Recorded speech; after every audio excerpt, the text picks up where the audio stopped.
Hi, my name is Lars Kellogg-Stedman. I work at Red Hat with the OpenStack team, and I'm here to talk to you a little bit about configuring external connectivity with RDO Icehouse.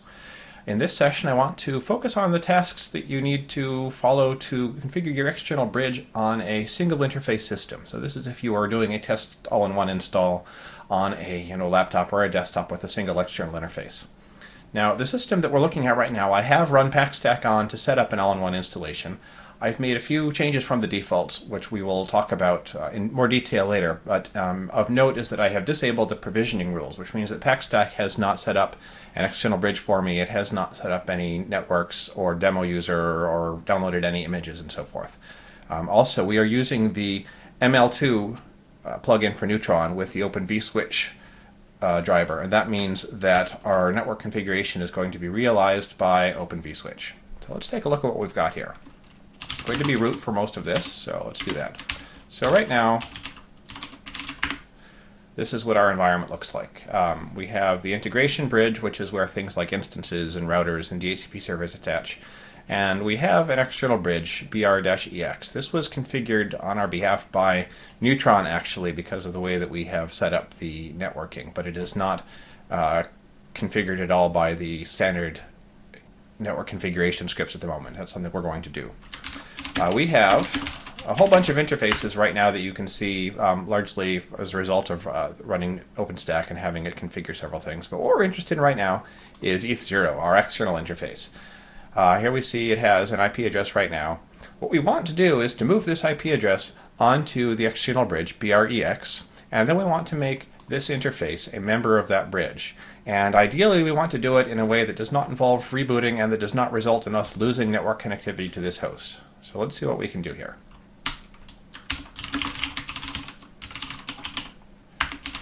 So we're in the network scripts directory here at csysconfig network scripts, and let's take a look at the ETH0 configuration file in its current form. So you can see this interface is being configured with DHCP right now.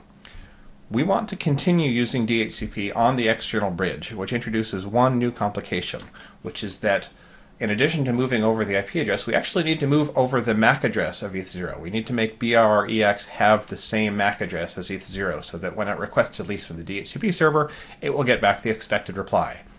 Additionally, if you are trying a OpenStack install inside of OpenStack, for example, you're trying maybe a new version of OpenStack in an OpenStack instance, the MAC address filters that are in the OpenStack environment will prevent any traffic from passing unless you clone that MAC address onto your bridge. So let's modify this file first. This does not need to be configured to boot anymore because it's just going to be a member of the external bridge. We have to add a device type parameter equals OVS, and then type equals OVS port. And OVS bridge is br-ex. And what that means is that if you try to bring up this interface, it will actually pass control over to the ifup script to bring up the bridge interface. There we go. So that is all we need there. Now we need to edit the bridge configuration file. Now it doesn't exist yet because we disabled the provisioning rules. If you ran packstack with provisioning turned on, you would have a ifconfig br-ex file here, so you would need to modify it rather than just creating a new one. But we're creating a new one. So this is device br-ex. Device type is OVS, just like for ETH0. This is what causes it to call the ifup OVS script to configure things.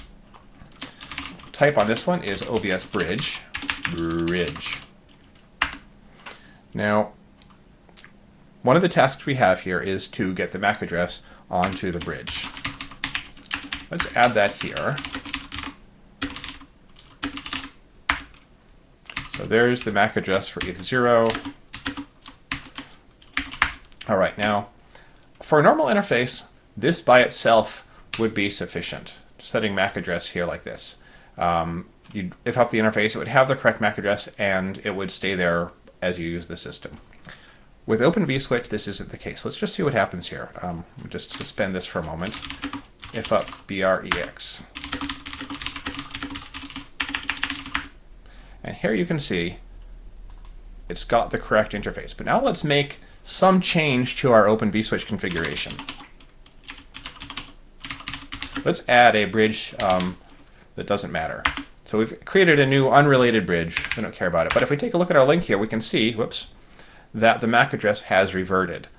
So when you set the MAC address using IP link, which is what happens when you set the MAC ADDR parameter in the configuration file, it doesn't set it persistently in the OVS configuration database. So anything that updates the configuration ends up reverting the MAC address to what was originally set on that device. So let's take a look at what we need to do to make that persistent.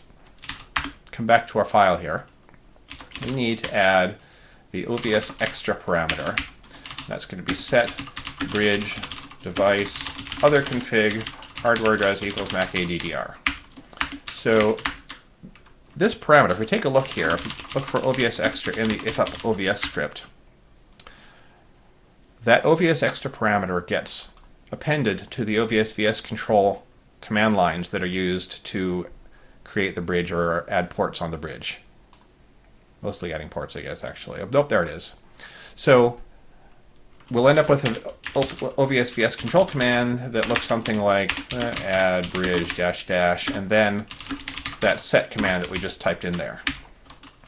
So let's bring that interface up this way. Look at the hardware address, and oh, we failed because we need to do this first.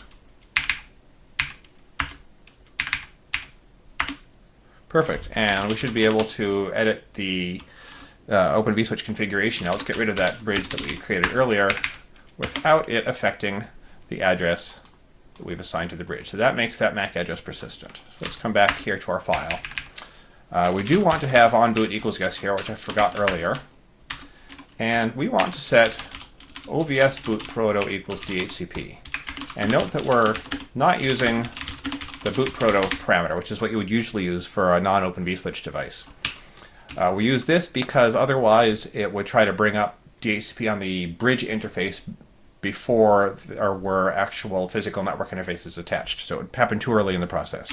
Here we say we want to use DHCP, and OVS DHCP interfaces is a white space separated list of interfaces over which we can make DHCP requests. So there we go. That should get us everything we need. Now, what do we have to do here? We have to if down VREX. And so this next step, in theory, if we've made the configuration correct, is going to bring down ETH0, unconfigure it. The ifup command here will actually cause the networking subsystem to bring up the bridge, add the interface, and do DHCP. If we are lucky, then what will happen is after a couple of seconds, we'll end up back at the prompt. If we're not lucky, then I will have to start the video over from the very beginning and correct any mistakes that I've made. So let's see what happens. Perfect. So now if we take a look at our configuration, here we can see that the external bridge has ETH0 as a member, which is exactly what we hope for. And we can see that this device has the IP address that we expect, and it has the MAC address that we expect. So at this point, we are actually done with the external bridge configuration. There's one last step we should go through, though, because we've been manipulating this bridge kind of behind the back of Neutron. We should probably restart the Open vSwitch agent.